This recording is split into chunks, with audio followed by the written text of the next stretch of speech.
back. WNST, Tassel, Baltimore, and Baltimore Positive. We're positively at State Fair. We got a full house today. It's all brought to you by our friends at the Maryland Lottery. We're letting ourselves play with the Show Me $10,000 scratch-offs. Chloe's got them. We're giving them away out here where life is great in the 21228. Also brought to you by our friends at Goodwill. They gave me the truck. I'm going to fill it up. I have a whole closet full of spring cleaning. You know, I have like stereo speakers from 14 generations of places where I lived in Dundalk, White Marsh. I don't know what the hell to do with these things, but I've given them to Goodwill. Have Chloe take them to college. I'm going to turn up In My Time of Dying by Led Zeppelin is what I'm going to do. And our friends at Window Nation. Buy two, you get two free all summer long. I took advantage of that.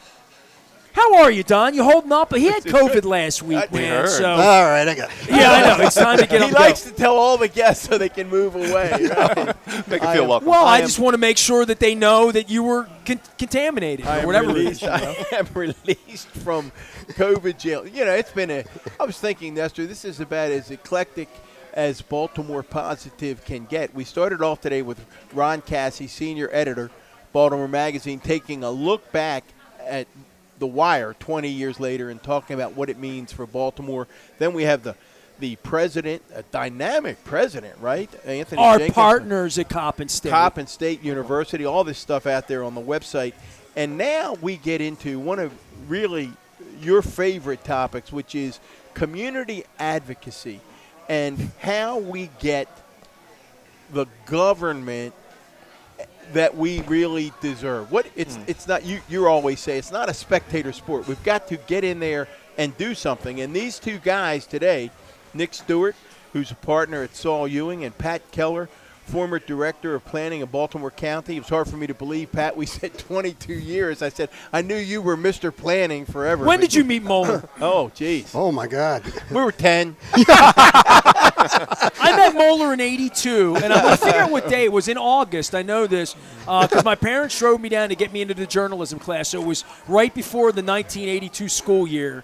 So I'm about to celebrate my 40th anniversary. Oh, my goodness. We're going to have a crab cake on that, Moeller. What do you think, man? By the way, State Fair sent these crab cakes along. I just want to make sure everybody sees how delicious they are. The Beaumont, El Guapo.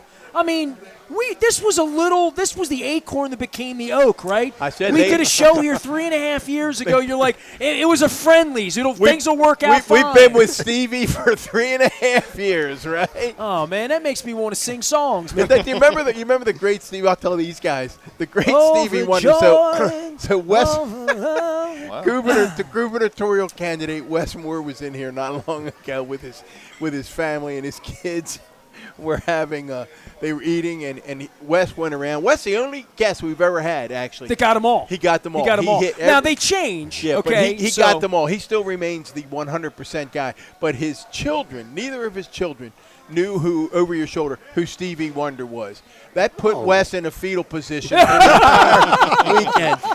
And Wes said it was mandatory playlist then for the entire weekend. When we have Wes, I think Wes might be coming out to Costas next week. I'm working on this. If he comes out, I'm going to say, bring your kids. I'll put Songs in the Key of Life on my 8-track. You know what I mean? We'll play Sir Duke for you. You know what I mean? It'd be good. There you go. Well, these guys are here today to talk about a new initiative called We the People Baltco, and it's We the People Baltimore County. And without saying much more, it has to do with land use and what our communities are going to look like. So with that introduction, Nick, Pat, tell us a little bit about what We the People Baltco is and why people should care about it. Sure. So let me just kick things off by saying, we talk about land use and zoning and people's eyes kind of roll back, but the reality is we are at a really critical moment in our county's history. We are facing a master planning process right now, which is a once-in-a-decade opportunity to shape our future when it comes to not just land use, but environment, education, transportation, economy. It touches all of those systems, and this is our way of planning all together as a county to look ahead, to try to get beyond the parochial and emotional debates that happen day in, day out on these issues, and to say, let's look ahead, let's get after this. But the critical issue here is that we have a process, ultimately the master plan, which is incredible opportunity coming out of pandemic, that has not been in fact binding on future decisions going forward. And so that's our real issue, is we have to find a way to make this work pay off when we come to the county council, when we come to lawmaking, in a way in which can actually get beyond the parochial, the emotional debates that happen every single time we have these issues.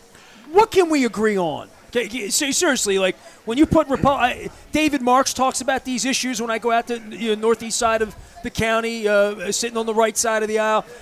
Johnny O, I'll get him over. But what can be agreed upon? Where is there common ground that water is wet, grass is green, trees grow? I mean, seriously. Like that's exactly what we've found as we've been going through this process. Is there is so much consensus around these issues, and it's primarily because people want more opportunities. They want a more equitable future.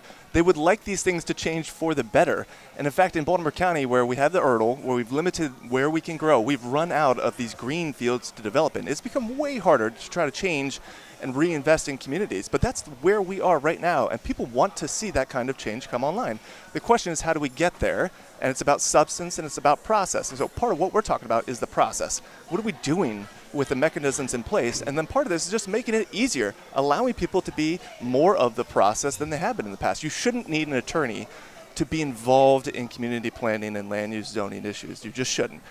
I think most people do agree with that. What are the deadlines on this? You talk about the 10-year. Well, go ahead, Don. I think that's where I'm going to turn to Pat, because Nestor, I think you're really nipping at the heels of the real issue here, and that is, what is the process? And the example that I'm going to use, Pat, and it may or may not be relevant, but I think it is that a lot of the biggest battles I would see was when a parcel or parcels in a community were about to be redeveloped in a way that was legal under county zoning codes, what have you, but it had been a vacant lot forever, and kids had played there and put their ropes up on the swing, and all of a sudden people are going, well, how can you develop that? And you go, it's zoned that way, and they go, zoned that way? What? I have no idea what you're talking about. So I think Nestor really. Yeah, how can I change zoning? My radio station's zoned weirdly. Here's an example. The 1950s. Yeah, here's an example that brought us together. That brought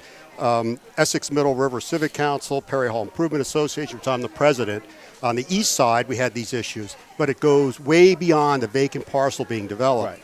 What had happened was the council person downzoned a piece of property. Downzone it to a lower density. Explain to our guests. Downzone means nothing to me. Wait a minute. Well, hold on. No, I want this is. I'll give you a real life example. But okay? I want you even to go slower than that, Pat. In this sense, that people need to understand the power that a council person has. That's where I'm headed, okay. Don. That's where I'm headed. So the council person in the comprehensive zoning process, which is a 4-year process where anyone can look at anyone's parcel of land to be redeveloped. There was a 10-acre parcel in Perry Hall, and it was zoned DR35, 3.5 units per acre, right? Okay. So the councilman said, I'm going to downzone that property to 1 house per acre. Well, you can imagine the community's response, right? Hey, that's pretty cool. Our schools are overcrowded. We got traffic problems. Then comes the kicker. The council also has the prerogative through the planned unit development process to increase the density outside of any of those other processes. So there was a planned unit development introduced that put the density at 5.8 dwelling units per acre.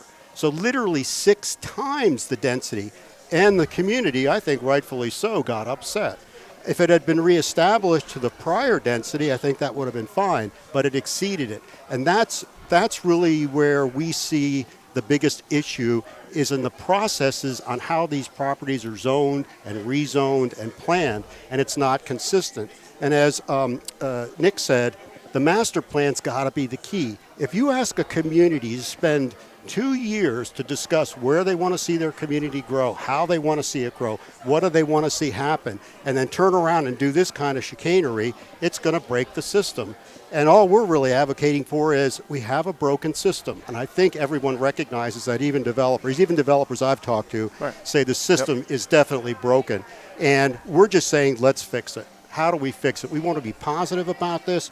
We want to say we have a broken system. How do we fix it? There is something for Where's the everybody pressure on the other side? And when they come to your town to put up Project X, whatever it is, where is the pushback on that?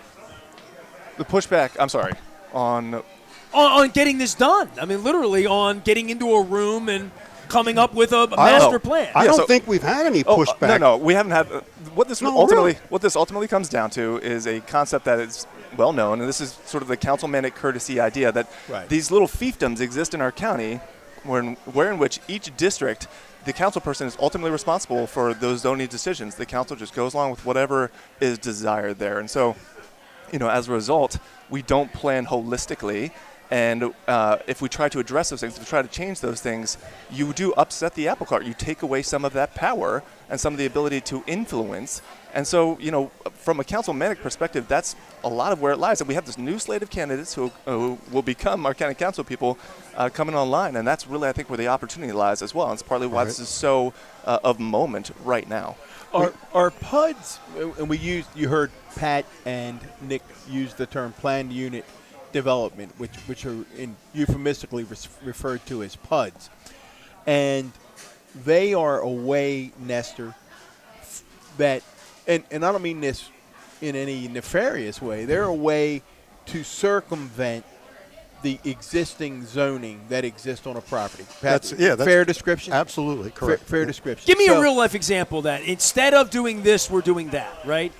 Well, I just did. Okay. The 10 acres that was downzoned to 1 house per acre, and then through the PUD process by the council person went up to almost 6 units per acre. So in other words, Nestor, the council do whatever they want. Yes. The council person initially, and it is a complicated discussion. That's why it is. That's why it's worth having and trying to educate more folks out there. I'm so appreciative that Pat and Nick would do that.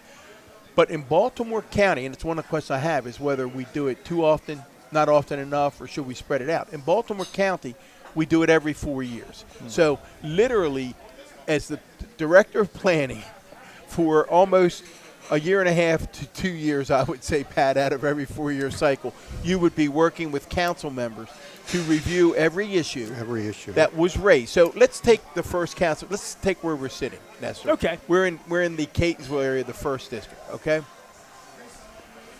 In the very near future, whoever the new council member is, right now it's Councilman Quirk, not running again, there will be a new council member.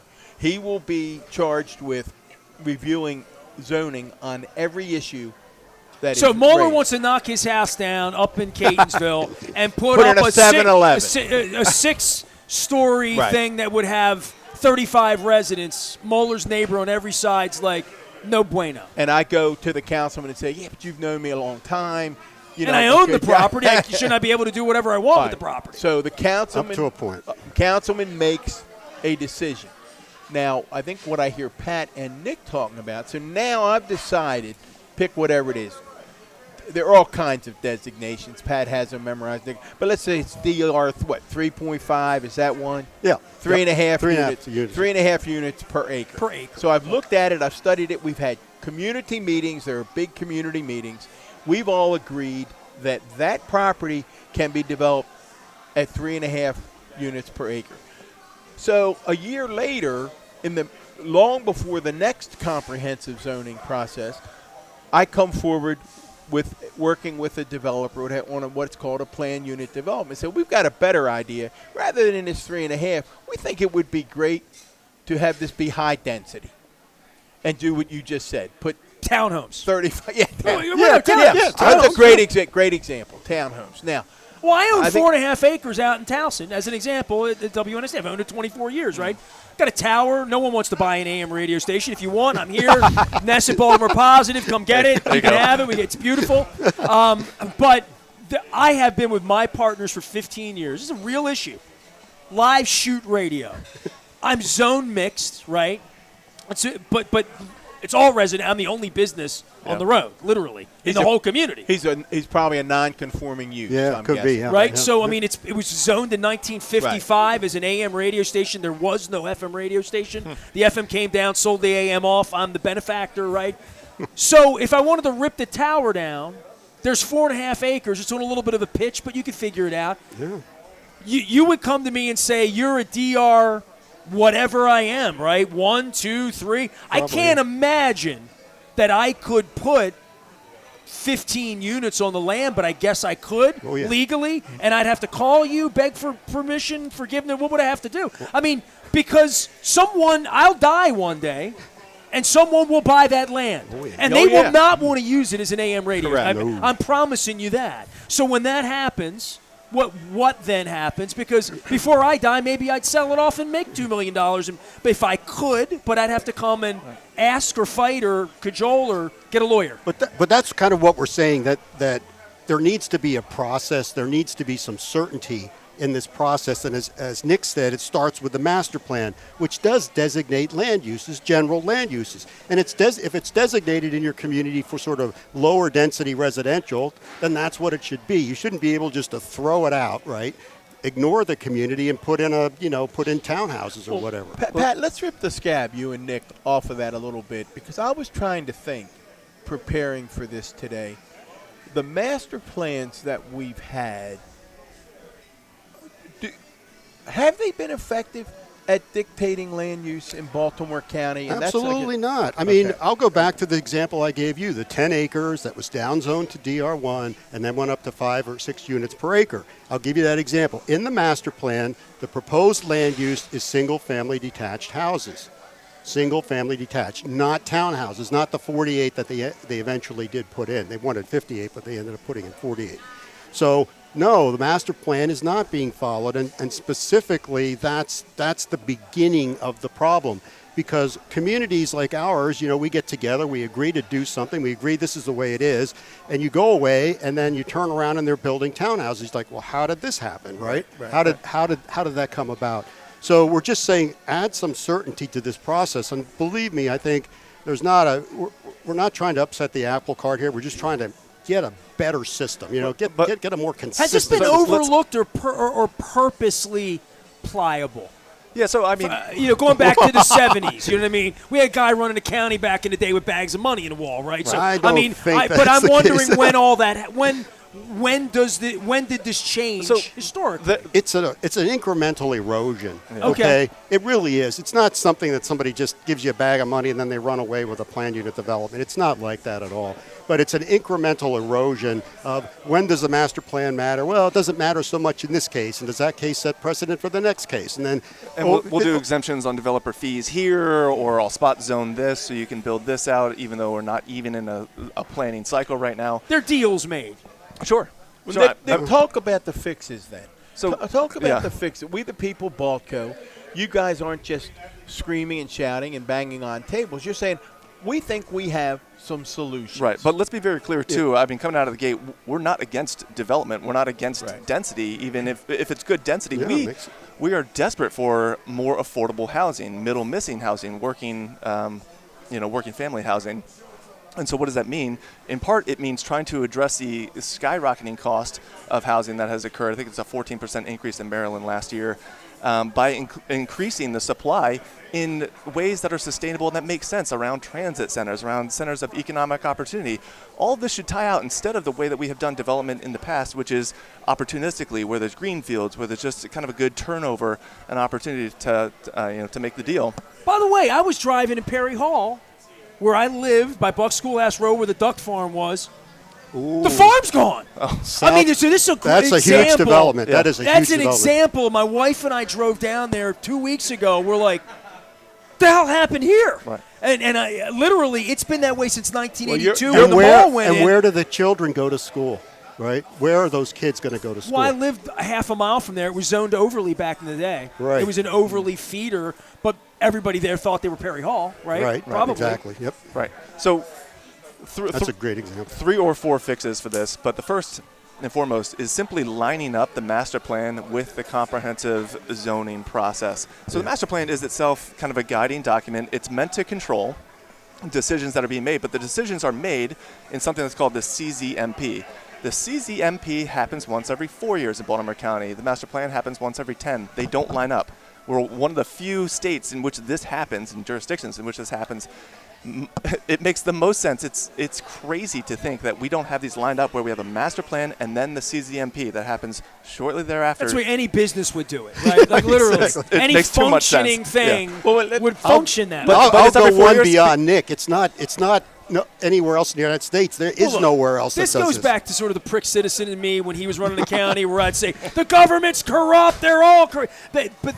You're You know I telling me hate it. You know I hate it when you do there's that. no nefarious in this. There really is no nefarious. In this. It happens once It's every just 4 years, in part bad. because it lines up with election cycles, and so we get Yeah. back to the whole political element to this. But anyway, that's Okay. That's fix one. So it is Well, nefarious. no, I don't understand fix one yet, and that's why I'm going to drill Okay. down like one of our All audience members. Aligning the CZMP and the master plan. Right. What does that look like? Do we still do the master plan every 10 years, or do we not? I'm going to eat a crab cake and Go learn. ahead. Can I do that? All right. Okay, I'm going to do So that. I think there's two ways to address it. One is to change the CZMP so that it also happens at year 1, let's say in year 6, and you'd have a master plan at year 0 that's updated at year 5. And Okay. our county executive, who is engaged in this issue, wants to see good change here, has talked about the master plan being something that we revisit at year 5 as opposed to waiting all 10 years to actually look at it again. So kudos to that. I think we're on the right track. Or you make it so the master plan happens once every 8 years. Is that a and line it up. legislative change or a regulatory change? It would be legislative, yeah. Okay. Yeah. County- It could county be, council. yeah. So that's one issue. Okay. Our second issue is going to try to tackle this sort of absurdity in the law, which are called priority funding areas. This is a state legislative issue. I'll try to make it as simple as I can. But here's the wrinkle, is that in actuality, according to state law and our own local laws, developmental decisions have to be made in conformance with our master plan. I know what I just told you. I know how that sounds. But the reality is there is an exception to the rule. And that exception is for any area that is designated as a priority funding area, you do not need to comply in the same way. And it just turns out that almost everything within our URL, so the density area in Baltimore County, has been designated as a priority funding area. So no one needs to comply with the master Okay, plan. no, wait, hold that thought because we always break it down. By the way, is there some place I can go and see the URL online? Yeah. Oh, yeah. Oh, heck absolutely. yeah. I want to. I don't. I'm sure you're I've seen outside it, of it. I've seen it, but I'm trying to really understand, and that's where I get as a citizen thinking somebody was playing hokey pokey somewhere along the line wait the a last minute, 60 wait a minute. years. If you drive with north where that on Blair is. Road, right? Okay. And you know where the Gunpowder Lodge is, I right? do, yes. Okay, that's anything beyond that is the URL. It's all forested and farms, right? So Until you get into Harford County. So it is more like a natural map. Absolutely. Okay. Well, remember, all right. but remember, It's though, on the up and up, as we say. Yeah, absolutely. Yeah, yes. The county has won numerous awards for its land management as a result of people saying, "What the hell is the URL?" Urban-rural demarcation line created, Pat, I think in 1967. That's correct. And Wasn't that the guy taking the bags And of money then? not- The not- same guy? No, and- next guy. Okay. basically I'm just the saying. guy before. I'm just saying. 2/3 of the county landmass is outside of the URL. Right. 1/3 of the county landmass is inside the URL. And think about that: 2/3, 1/3. Yet 90%, and these guys will correct me if I'm wrong, of the population mass in Baltimore County lives inside the URL. That is correct. So a very early form of smart growth, you could say the URL actually was, but it wasn't just enough to sort of create it and then walk away, because over time what has happened is that we just developed where it was easiest, which is the green spaces. We overlooked places that came up after World War II, like the Essex, the Dundalk, the Lansdowne, Baltimore Highlands. And instead of reinvesting, we just sort of built out further, and then we tried the town center approach in Well, Hunt Valley. and Catonsville's it an was interesting thing, right? I mean, Well, true. we're the most successful, neatest, brought back to life, and the Dundalk version of Catonsville doesn't exist, right? I mean, in this way. I'll be there this weekend for the Heritage Fair, right? Seeing slaughter. Right, yeah. So we up all night, sleep all day. But this is very unique, and Don speaks to that with his heart. But we wish every place had a Catonsville, Yeah, right? yeah. And you want that. Sure. But then there's the Avenue was sexy, so we built that instead. And Owings Mills, we built the mall. We built Hunt Valley, we built the mall. We did other sexy things than saying, well, Arbutus is important, and Dundalk's important, and Essex is important. And each of those communities also needs to be a complete community. They shouldn't be a food desert. They shouldn't have a lack of opportunity to jobs or access to transit.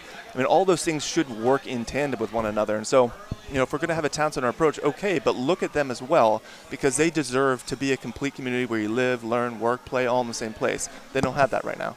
Why did our Pat and Nick, some of the stuff that you all have already put out, I think people agree with you. There was great hope 30 years ago, 40 years ago for town centers, that we were going to direct new growth toward town centers. Yet those town centers didn't fulfill the goal that was to be them. This is typical. I say that about Oriole Park, but don't get it started with that. So, No, yes. But, Don, this is typical Baltimore County, right? We need a growth area. We need an urban-rural demarcation line. They do these groundbreaking things like nobody else in the country does it, right? And then where do we stumble and fall? Well, what a good boy am I. We have a town center in Perry Hall. We have a town center in Owings Mills, right?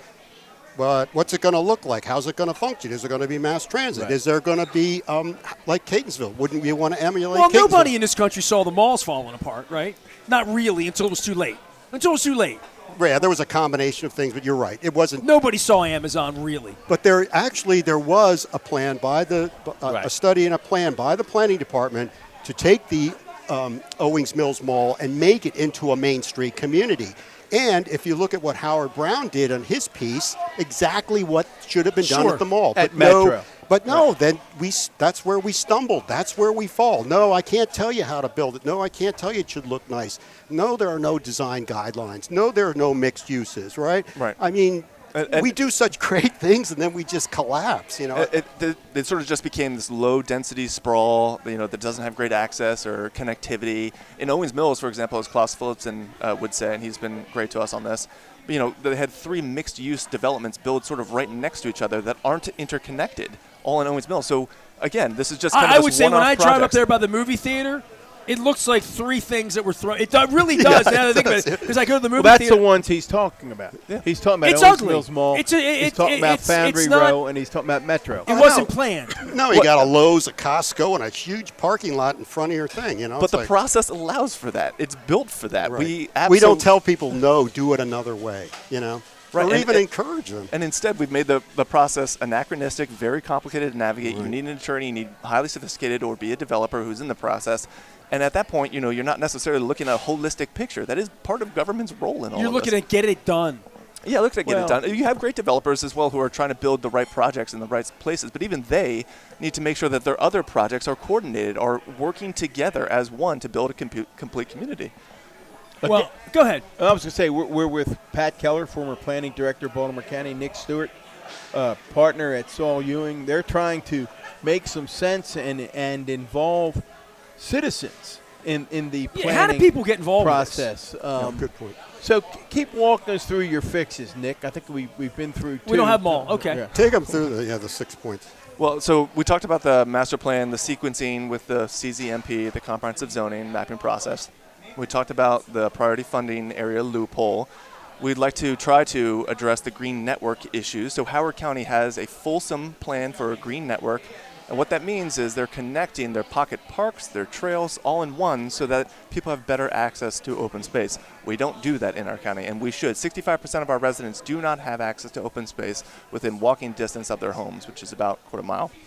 So we need to make the very most of what we can. So that's the green network. And that's a factor of everybody living in 10% of the land, sort of, right? Right. Right. Yeah, Okay. exactly. Fair enough. Fair But enough. it's also a factor of us developing other greenfields. We didn't stop the development and say, okay, let's concentrate in certain areas and preserve these greenfields, even within the URDL, so that we have open space. We're also talking about a PUD task force, and mixed-use zoning is so important to what we're talking about. It used to be the case way back when, this is how our zoning code is designed, that this block is residential, this block is commercial, this block is industrial, and so on. Whereas now what we're talking about, live, work, learn, play, we're talking about growing holistically in one place. And that's why PUD is our opportunity to actually grow across the different zoning types. But it is absolutely broken, 100%. It was meant to be a process that would simplify the developmental process if the project was of high quality. Well, if you ask either side of the debate, the developers would say, no, it's actually a pretty difficult process to move through. It's manipulated at times. And then those on the other side would say, it's not high quality. These aren't good projects. And in fact, they subvert the will of the master plan. So a PUD task force to come up with other ideas on either how to do PUDs or how to do mixed use outside of PUDs better. Yeah, work with developers, work with communities, work with government folks, right? We can come up with better solutions to this. Should the county be able to? I'm asking a question. It's almost rhetorical, I guess, in my mind. I was never able. Pat, I think you and I talked about this for years. I've always thought that the county came up short when it came to holding developers accountable for building what they said they were going to look like. You'd get plans, you'd look at something, they'd come in, they'd put them out on that big, beautiful desk that we have in the office. And then they do whatever they want. And then it doesn't look like that. And I think I'd say, how the hell did that happen? Yeah, it's again this incremental change, you know. I don't think it's an intentional switch and bait, but it's like they're going to try to get you to agree to be the best thing, and then suddenly it's like, well, we can't do this because of this, and we can't do this because of this. Cost or whatever. Cost, or even they blame the government sometimes. Well, Public Works won't let me do this. Rec and Parks won't let me do this. The planning office says the setbacks don't work. You know, it could be a runoff. I can't handle stormwater management requirements. It could be environmental issues, right? Suddenly all these things start coming back, and before you know it, the project doesn't look anything like what was originally conceived. That's right. What's the answer to that part in your? I mean, I'm assuming that's something you guys are going to look at, trying to make sure the project. Is there a hold accountability, a point on that when they do it differently? What do you think, Pat? I think the answer here lies in looking at mechanisms that transcend zoning.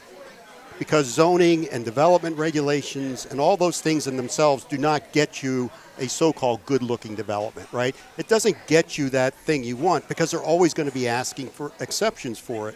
So if we take an example like, Main Street, Catonsville here, right? If anybody came in and put the shops up on the street, made it 2 or 3 stories, do you care what's inside of it? I guess not, but maybe you do. Maybe you do in some cases. Porno store, weed store, but this is where, But this is where I think we need to do a better job, Don. We need to come up with some mechanisms like form-based codes or other things that allow the flexibility but require them to be met. Well, tell folks what form-based codes are, because I said to Nick off there, I've been a fan for a long time of form-based codes, and my developer friends always want to burn me at the stake, right? They don't like the idea of form-based codes. Well, I mean, form-based codes, again, are simply stated. You look at a Main Street, Catonsville, and you create a code that replicates that. Be close to the street. What are the setbacks, the height, etc.? And then you say, this is what you have to do. That's conforming, right? Just literally. That's exactly right. And you don't have to say, well, you have to be set back 2.35 feet from the curb. You don't have to mandate all that stuff. Right. You just put it into this code and then let the market take care of it. The other part of the other solution or piece to this is that the zoning process itself is different than the development approval process, and they themselves are sort of related to one another and also not related. It's complex. What we're advocating for is an overhaul. Montgomery County did this a couple years back where they really tried to streamline the process because, by the way, the complications associated with the process increase the cost of the projects, which are passed on to the end user, making the projects even less affordable for those who are trying to find families. Or kill them at the gate, right? That's right. Or, delay them into death. And so, I mean, that is certainly part of it. But if we can find a way to simplify things so that people actually know where it goes and how to monitor these projects instead of having all these various mechanisms, we'll be in a better place. If you go to Montgomery County and you want to look up a project to see what's going on, you just go to Geographic System, you click it on, and then all the information shows up. You get the site plan, you get the hearings, you get all that stuff. Not so in Baltimore County. It's almost like hide and seek. Yeah.